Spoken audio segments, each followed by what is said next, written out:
Hello everyone, welcome to class series. और आज के इस वीडियो में हम जिस चैप्टर की शॉर्ट समरी जानने जा रहे हैं वह चैप्टर है पहलवान की ढोलक। पहलवान की ढोलक फणीश्वर नाथ द्वारा लिखित एक शेष कहानी है जिसमें उन्होंने भारत पर इंडिया के छा जाने की समस्या को प्रतीकात्मक रूप से अभिव्यक्त किया है। श्यामनगर के समीप एक गांव सर्दी के मौसम में मलेरिया और हैजे से ग्रस्त था। चारों ओर सन्नाटे से युक्त बांस फूस की झोपड़ियां खड़ी थी। रात्रि में घना अंधेरा छाया हुआ था। चारों ओर करुण सिसकियों और कराहने की आवाजें गूंज रही थी। सियारों और पेचक की भयानक आवाजें इस सन्नाटे को बीच बीच में अवश्य थोड़ा सा तोड़ रही थी। इस भयंकर सन्नाटे में कुत्ते समूह बांधकर रो रहे थे। रात्रि भीषणता और सन्नाटे से युक्त थी, लेकिन लुट्टन पहलवान की ढोलक इस भीषणता को तोड़ने का प्रयास कर रही थी। इसी पहलवान की ढोलक की आवाज इस भीषण सन्नाटे से युक्त मृत गांव में संजीवनी शक्ति भरा करती थी। लुट्टन सिंह के माता पिता 9 वर्ष की अवस्था में ही उसे छोड़कर चले गए थे। उसकी बचपन में शादी हो चुकी थी, इसलिए विधवा सास ने ही उसका पालन पोषण किया। ससुराल में पलते बढ़ते वह पहलवान बन गया था।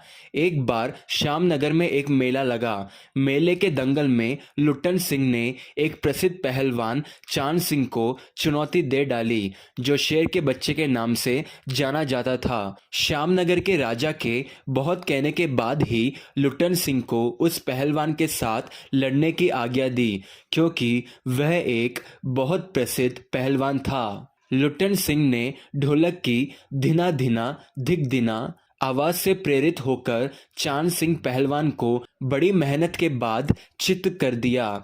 चांद सिंह के हारने के बाद लुट्टन सिंह की जय जयकार होने लगी और वह लुट्टन सिंह पहलवान के नाम से प्रसिद्ध हो गया। राजा ने उसकी वीरता से प्रभावित होकर उसे अपने दरबार में रख लिया। अब लुट्टन सिंह की कीर्ति दूर दूर तक फैल गई। लुट्टन सिंह पहलवान की पत्नी भी 2 पुत्रों को जन्म देकर स्वर्ग सिधार हो गई थी। लुट्टन सिंह अपने दोनों बेटों को भी पहलवान बनाना चाहता था, इसलिए वह बचपन से ही उन्हें कसरत आदि करवाने लग गया था। उसने बेटों को दंगल की संस्कृति का पूरा ज्ञान दिया, लेकिन दुर्भाग्य से एक दिन उसके वयोवृद्ध राजा का स्वर्गवास हो गया। तत्पश्चात विलायत से नए महाराज आए।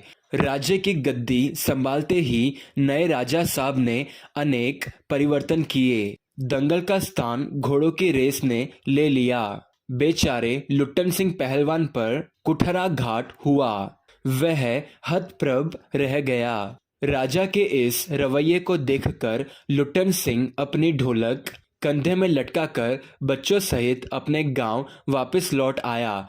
वह गांव के एक किनारे पर झोपड़ी में रहता हुआ नौजवानों और चरवाहों को कुश्ती सिखाने लगा। गांव के किसान व खेतीहर मजदूर भला क्या कुश्ती सीखते। अचानक गांव में अनावृष्टि, अनाज की कमी, मलेरिया, हैजे आदि भयंकर समस्याओं का वज्रपात हुआ। चारों ओर लोग भूख, हैजे और मलेरिया से मरने लगे। सारे गांव में तबाही मच गई। लोग इस त्रासदी से इतना डर गए कि सूर्यास्त होते ही अपनी अपनी झोपड़ियों में घुस जाते थे। रात्रि की विभीषिका और सन्नाटे को केवल लुट्टन सिंह पहलवान की ढोलक की तान ही ललकार कर चुनौती देती थी। यही तान इस भीषण समय में धैर्य प्रदान करती थी। यही तान शक्तिहीन गांव वालों में संजीवनी शक्ति भरने का कार्य करती थी। पहलवान के दोनों बेटे भी इसी भीषण विभीषिका के शिकार हुए। प्रातः होते ही पहलवान ने अपने दोनों बेटों को निस्तेज पाया। बाद में वह अशांत मन से दोनों को उठाकर नदी में बहा आया। लोग इस बात को सुनकर दंग रह गए। इस असह वेदना और त्रासदी से भी पहलवान नहीं टूटा। रात्रि में फिर पहले की तरह ढोलक बजाता रहा। इससे लोगों को सहारा मिला।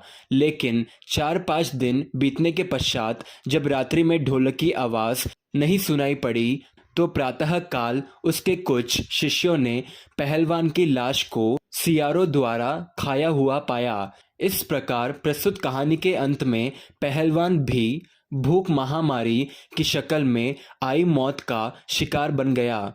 यह कहानी हमारे समक्ष व्यवस्था की पोल खोलती है। साथ ही व्यवस्था के कारण लोक कलाओं के लुप्त होने की ओर संकेत भी करती है तथा हमारे सामने ऐसे अनेक प्रश्न पैदा करती है कि यह सब क्यों हो रहा है।